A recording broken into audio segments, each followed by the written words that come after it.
Ассалаумағалейкум, құрметті көрермендерім. Қалайсыңдар, амансыңдар ма? Ал бүгінгі видеода бізде осындай бір реле. Осындай бір реле бізде разборға. Ішінде мыс болу керек деп ойдамын негізінде, бірақ бөлшектеп көрейік мына затты. Вскрытие покажет Дима. Ал мен жұмысымды бастай беремін.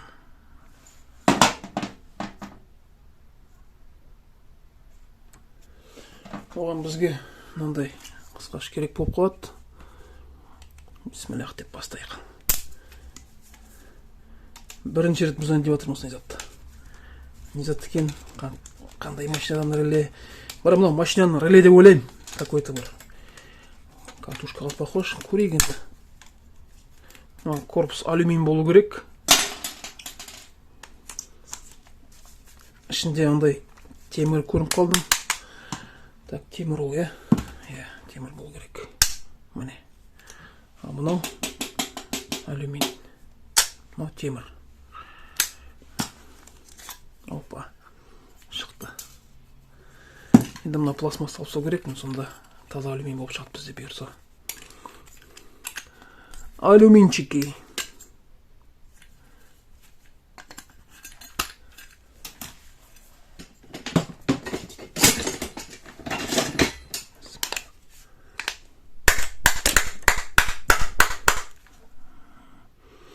Жоқ. Жарайды.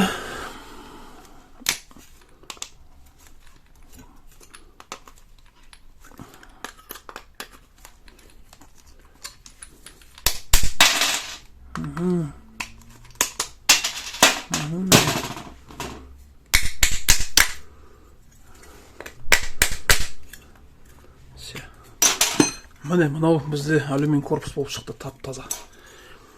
Чистый алюминий.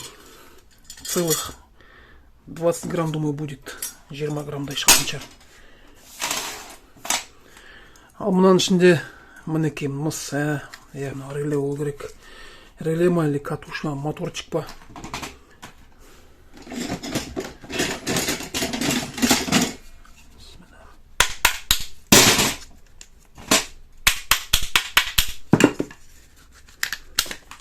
Так.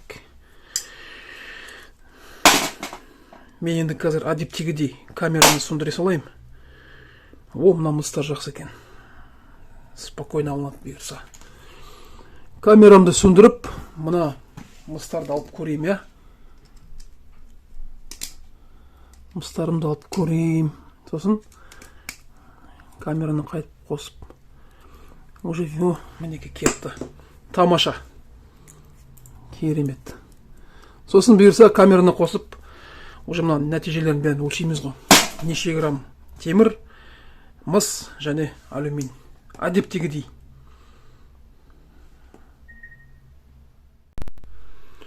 Мына мыстардың бәрін алып болдым, мына катушкадан. Және мынандай ламельдерді алып тастадым мына жерде, міне жатыр.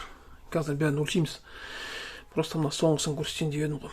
Мыс өте оп-оңай алынып жатыр, тіпті керемет. Мына катушкалардың бәрі сондай болса екен. Бірақ катушкалар бәрі сондай болмай тұр ғой. Все, мінекей, готово. Анау бізде получается қара темір таза.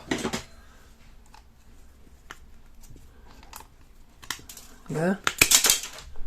Все. Мұна латуньдер емес. Латуньдер өкінішке орай деп ойлаймын, латунь екен. Бұл латунь емес. Бұл деген магнитке жабысып тұр. Значит, қара темірге кетеді бұйырса. Так, весиді дайындадық. Өлшегенді бәрі. Мұна мыс. Осындай мыс болып шықты бір катушкадан. Жарайды. Алла берекесін берсін. Аз болсын, көп болсын, берекелі болсын. Және грамм-грамм, килограмм дейді ғой.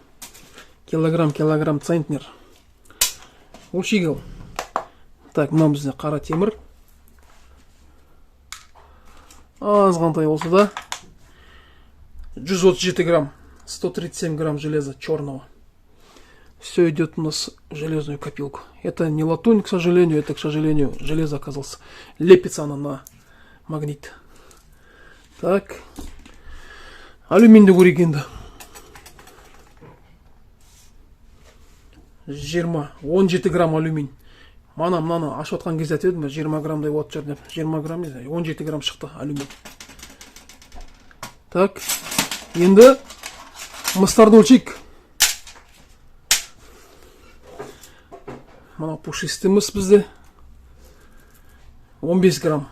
Және ламельдер. Так. 23 грамм болып шықты бізде мыс. Болады. Құтта қандай зат болғанмен, мына реле зато азғантай болса да пайдасын тигізді. Аз болсын, көп болсын, берекелі болсын. 23 грамм мыс болып шықты бізде. Еще міне мыналар бар екен. Плюс грамм дейік та. Осындай нәтиже, құрметті көрермендерім. Бізде так, азғантай темір, азғантай латунь емес, азғантай темір, мыс, алюмин. Так, мына пушистый мыстарды біз мына қасаламыз. Бисмилlah. Берекелі болсын. Жайлап толып келе жатыр уже мына банка. Мыналарды біздер мынаған саламыз. Опа! Мына енді жесткий мыстар ғой бізде. Мына жесткий мыстарға кетеді. Бисмилlah. Табыстарымыз берекелі болсын. Че, на всякий случай өлшеп жібереміз ба? Неше килограмм болып шықты, көрейік. Так, жесткий мыстар енді.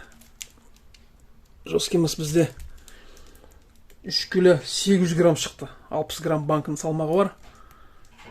Вот. 3800 жесткой меди. И пушистый медь. Пушистой меди 2300. 2 килограмм 300 грамм.